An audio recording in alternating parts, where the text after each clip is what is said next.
Conhecida a teoria por trás dos projetos de filtros digitais, podemos agora nos aventurar com ferramentas computacionais que permitam projetarmos filtros digitais. Neste tópico, iremos verificar como podemos utilizar a linguagem de programação Python e algumas de suas bibliotecas para projetarmos filtros digitais do tipo EAR. O desenvolvimento desse tópico será utilizando a ferramenta Google Colab.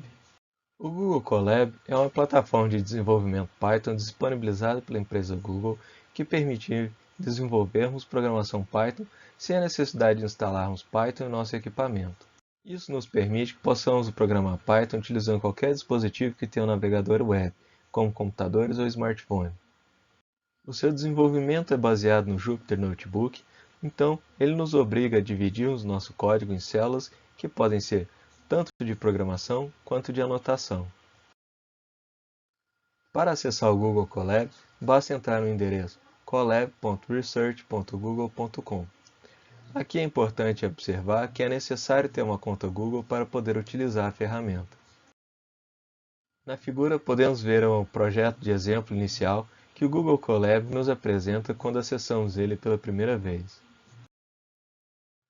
Para limpar todo o conteúdo, podemos ir em Editar e então selecionar a opção Selecionar todas as células. Feito isso, será disponibilizado o botão no formato de uma lixeira que poderemos utilizar para apagar todas as células selecionadas. Caso não tenha conta do Google ou não queira utilizar a ferramenta online para desenvolver o projeto de filtro, uma outra ferramenta que recomendo é a utilização do Anaconda e a sua IDE de programação Spyder. Outra possibilidade de programação em Python é fazer a sua própria instalação com os recursos necessários para a programação em Python. Aqui eu recomendo a utilização do pacote Anaconda, pois ele já carrega todos os pacotes necessários para trabalharmos com filtros digitais. Ao instalar o Anaconda, você também terá acesso à IDE de programação Spyder, que é uma IDE de programação muito amigável e bastante semelhante com o MATLAB. Para fazer a instalação do Anaconda, acesse o site www.anaconda.com/products/individual e navegue então até a parte inferior do site para escolher o seu sistema operacional.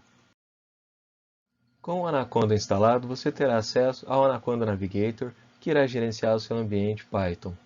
É importante observar aqui que o Anaconda Navigator permite você criar diversos ambientes Python.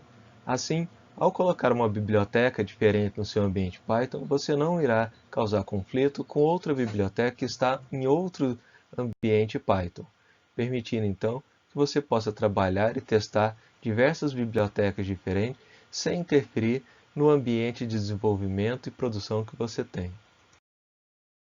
Ao abrir o IDE Spyder, você verá do lado esquerdo o editor de script, em que você poderá fazer a sua programação, porém ele não vai estar rodando simultaneamente enquanto você digita. Depois de digitar a sua programação, você tem que apertar o botão play para que ele possa executar o código. Já do lado direito, você tem um console Python, que permite inserir dados de programação em tempo real. Entretanto, os dados do console Python não ficarão gravados num arquivo para você utilizar futuramente. Nessa apresentação eu irei utilizar o Google Colab para projetar filtros do tipo EAR, utilizando o Python. Mas os procedimentos são os mesmos caso queira utilizar o Anaconda e Spyder ou qualquer outro ambiente Python. Para o nosso projeto, iremos utilizar as bibliotecas SciPy, NumPy e Matplotlib. Essas bibliotecas estão presentes tanto no ambiente Python do Google Colab quanto no ambiente Python do Anaconda. Caso utilize outra instalação Python, você deverá certificar de que essas bibliotecas estejam presentes.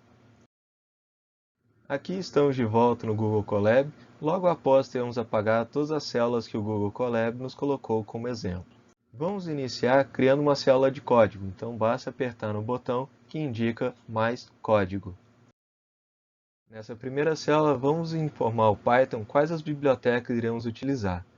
Assim, teremos que digitar então from scipy import signal, import matlab.pyplot as plt e import matlab.plotlib.ticker e import numpy as np. Informadas as bibliotecas que iremos utilizar, basta clicar no botão Play para que o Google Colab execute então essa célula.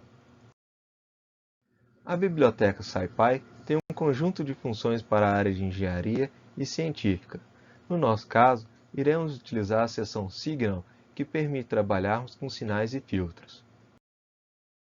Na documentação do SciPy, é possível encontrar a função scipy.signal.iirdesign, que permite que a gente projete filtros do tipo IIR ou filtros do tipo IR. Há também a função scipy.signal.iirfilter, que funciona de forma semelhante. E aqui eu convido vocês a explorarem essa função e lerem sobre a sua documentação. Nessa apresentação, iremos utilizar a função scipy.signal.iirdesign. Para que essa função possa operar, nós devemos informar alguns argumentos para que ela possa trabalhar. Eles são WP, que identifica a frequência de banda passante, WS, que identifica a frequência da banda de corte, GPS, que identifica o ganho da banda passante, GStop, que identifica o ganho da banda de corte, o atributo analog, que, se identificado como falso, irá fazer com que a função projete filtros digitais e, se identificado como true, fará com que a função projete filtros analógicos. O atributo ftype indica para a função qual que é o tipo de filtro que iremos fazer, se é um filtro elíptico, Chebyshev, Butterworth e outros. O atributo output define o formato do resultado de saída da função.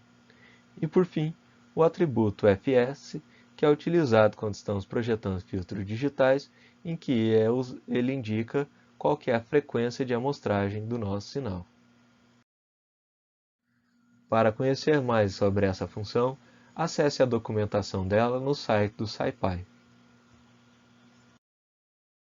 Como exemplo de utilização do Python para o projeto de filtros digitais, vamos desenvolver o mesmo filtro que fizemos no final da aula 9, em que foi apresentado um projeto de filtro IR com as seguintes características. Frequência de amostragem fs de 20.000 amostras por segundo. Frequência da banda passante, ou FP, de 1000 Hz. Frequência da banda de corte, ou FS, de 5000 Hz. Ganho da banda passante, de menos 1 dB. E ganho da banda de corte, de menos 20 dB. Conhecidos os parâmetros que vamos utilizar, vamos criar uma célula para poder fazer a configuração deles. Assim, poderemos alterar apenas os valores dessa célula para controlar o funcionamento do nosso filtro. No caso de estarmos projetando filtros analógicos, os valores de WP e WS devem ser informados em frequências angulares, ou seja, radiando por segundo.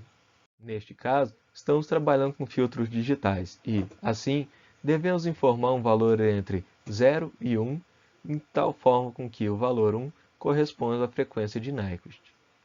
Por isso, foi especificado nessa célula um fs de 20.000, um WP de 1000 dividido por fs e um WS de 5.000 dividido por fs. Uma outra forma de visualizarmos isso é que tivemos que normalizar as nossas frequências do filtro para que estejam dentro do critério de Nyquist. Como a frequência da banda passante e a frequência da banda de corte já estão sendo divididas por fs, quando especificarmos a função que irá desenvolver o cálculo do filtro, não será necessário informarmos a frequência de amostragem. Em seguida, criamos uma terceira célula que iremos colocar então a nossa função do filtro. Essa função é a função scipy.signal.iirdesign. Essa função retorna dois vetores, que identificamos no nosso código como sendo o vetor B e o vetor A. O vetor B e o vetor A contêm valores que podem ser utilizados para identificar a nossa função de transferência, que terá a forma como sendo h de e elevado a menos j ômega igual a B0 mais B1 vezes e elevado a menos j ômega mais B2 vezes e elevado a menos j ômega vezes 2 mais assim em diante até o nosso último valor, que teremos então B de M vezes E elevado a menos J ômega vezes M. Isso tudo dividido pelos coeficientes de A, que seriam então A0 mais A1 vezes E elevado a menos J ômega mais A2 vezes E elevado a menos J vezes ômega vezes 2, e vamos até o último elemento de A, que corresponde então a AN vezes E elevado a menos J ômega vezes N. Por fim, a função signal.frequency pega-se os argumentos dos coeficientes b e a e calcula a resposta de frequência do filtro, sendo que o retorno dessa função são dois vetores, o w e o h, em que w guardam as frequências utilizadas e h é um número complexo que corresponde ao resultado da saída do filtro. Por fim, vamos finalizar apresentando a resposta em frequência do filtro utilizando a biblioteca matplotlib, que opera de forma semelhante à função plot do MATLAB. Rodando o programa, encontramos o seguinte resultado no gráfico. Este resultado é o mesmo que obtivemos no final da aula sobre filtros digitais EAR. Ao solicitarmos os vetores B e A, obtemos o seguinte: h de E elevado a j ômega igual a 0,01041989 mais 0,02083978 vezes E elevado a menos J ômega mais 0,01041989 vezes E elevado a menos 2J ômega. Isso tudo dividido por 1 menos 1,691135 vezes E elevado a menos J ômega mais 0,73287306 vezes E elevado a menos 2J ômega. Conforme apresentado, utilizando essa ferramenta computacional, conseguimos então projetar filtros do tipo EAR com bastante facilidade e ainda temos acesso a todos os coeficientes utilizados para a geração do filtro.